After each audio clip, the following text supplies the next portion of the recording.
เอาแล้วครับกลับมาอีกครั้งกับเกม The Battle Cat วันนี้เราจะมาเปิดประตูปีศาจกันหลังปีศาจเฮ้ย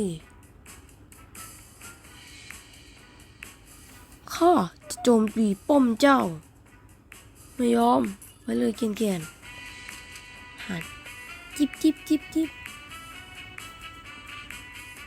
โอ้ยมันหยุดเวลาหันพวกเราจะจัดการมันไม่ให้มันเข้ามาบ้านของเราได้ตายแล้วฮะไม่นะโอ้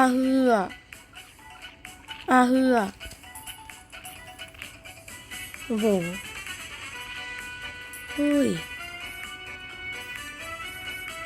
บอสมาเลยไม่กลัวโอ้โหลูกน้องยังกะโอ้โหบึ้งมาย่ำข้าไม่ยอมหรอกไปมามุดพวกเราโจมตีมันเฮ้ยไม่เราไม่ยอมฉันยังไม่ตายหรอกฮะ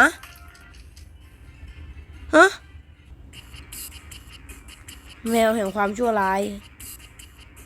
สล็อตมาก่อนเลยฉันจะไปตีบ้านมันฉันค่อยๆเดินมาแล้วนี่จัดการมันนี่ฉันวิ่งเร็วพอดีฉันวิ่งเร็วนะย่ำ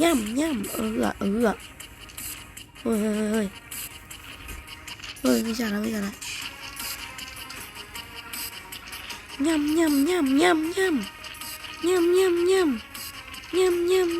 ไม่ยอมสั่งโลได้นายไม่มีโลข้อเสียงแมวไงล่ะนายก็แมวนะแมวอาคูมามุด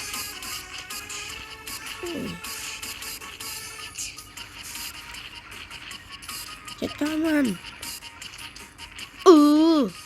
ฉันยังไม่ตายหรอก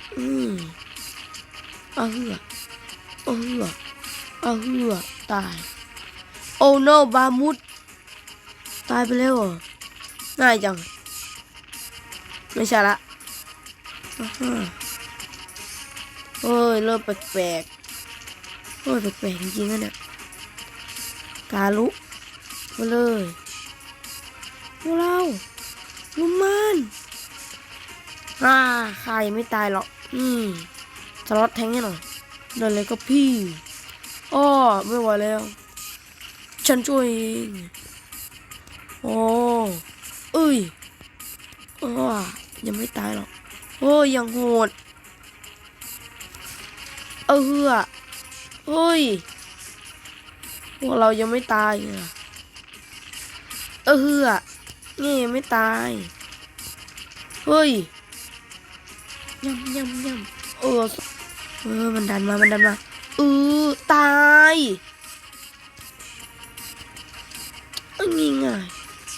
ไม่ได้ยากเท่าไหร่นะเนาะจริงอยู่แล้วครับแมวของผมมันโหดกว่าแมวของปีศาจจากนรก